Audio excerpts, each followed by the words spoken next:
این کتاب رازهای زیادی رو در مورد محمد رضا پهلوی بیان میکنه. سلام، من مستر تبیینم و همونطور که میدونید اصلی ترین فعالیتم تو اینستاگرامه، ولی دوست دارم که اینجا با هم همراه باشید تا بتونیم این کتاب رو دور همدیگه بخونیم تا رازهای زیادی رو متوجهش بشیم. بریم سراغ کتاب. 3 بخش داره این فیلم. صفحه 13 کتاب، صفحه 21 و 22 کتاب و صفحه 26 کتاب. صفحه 26 رو حتما گوش کنید، واویلاست. بریم سراغ صفحه 13 کتاب که ببینیم اونجا آقای جان فوران، جامعه شناسی که توی دانشگاه کالیفرنیا تدریس میکنه، توی کتاب خودش یعنی کتاب مقاومت شکننده چی گفته. از روش میخونم. نظام غرق در فساد، رشوه‌خواری و طمع مال‌اندوزی بود. در رأس این فساد شاه، خواهرش اشرف و وزیر دربارش امیر اسدالله علم بود. دروغ میگی، به خدا دروغ میگی، به علی دروغ میگی. بعد نوبت امیران ارتش و نخبگان اقتصادی میرسید که هر یک برای خود نیمچه درباری داشتن. ببین دیگه اوضاع چی بوده، هر کی دیگه برای خودش یه کار کاسبی را انداخته بود و اعوان و انصاری را دور خود جمع میکردن و بخشی از همه قراردادهای بزرگ اقتصادی را به خود اختصاص میدادند. بنا به خوشبینانه ترین برآوردها در فاصله سالهای 52 تا 55 فقط 3 سال مقام‌های دولتی حداقل 1 میلیارد دلار کمیسیون گرفتند.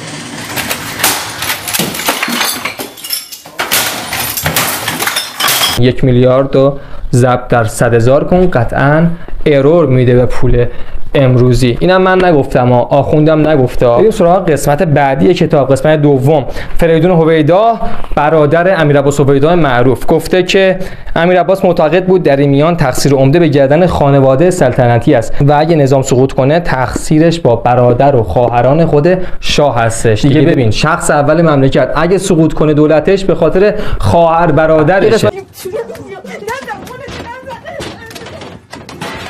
بعدشم از رو میخونم. تو نمیتوانی درک کنی که در دربار چه میگذرد. مسابقه غارتگری است، لانه فساد است. توی صفحه بعدی همین کتاب محمد رضا شاه میگه که خیلی کار طبیعیه، خواهر برادرم برای امرار و معاش این کارو میکنن. عکسشو میذارم، حتما حساب کن و گوش کن. اگه خسته نشدید سابسکرایب بکنید تا بریم سراغ قسمت بعدی کتاب، صفحه 26 این کتاب که بازم آقای فریدون هویدا گفته چنانکه یک بار کمیسیون تحقیق سنای آمریکا، نه آخوند، نه من، نه بسیجی، سنای آمریکا افشا کرد که در جریان یکی از معاملات با کمپانی‌های آمریکایی عده زیادی از جمله شوهر خواهرش و فرمانده نیروی هوایی ایران ارتشبد خاتمی به اتفاق پسر بزرگ والاحضرت اشرف یعنی خود شهرام رشوه هنگفتی دریافت کردن. یا علی کیام بودن، شهرام و ارتشبد خاتمی و شوهر خواهر شاه و بالاخره صفایی داشتن برای خودشون از جیب مردم.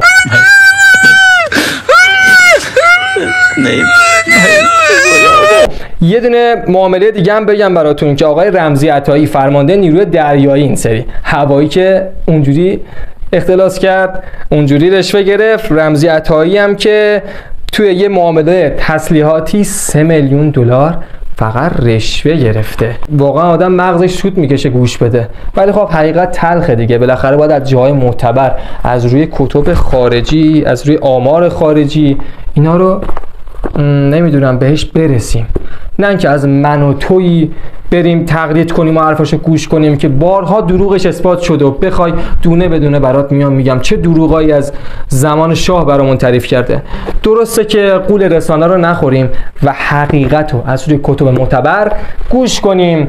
اگه دوست داری صفحات بیشتری از این کتاب برات بخونم تو کامنت ها بهم بگو، سابسکرایب هم کن کم دیگر رو گم نکنیم، زنگوله رو حتما بزن. اینم پیج اینستامون که اصلی ترین فعالیت اونجاست. خوشحال میشیم که اونجا هم ببینیمتون. خداحافظ، یا علی مدد.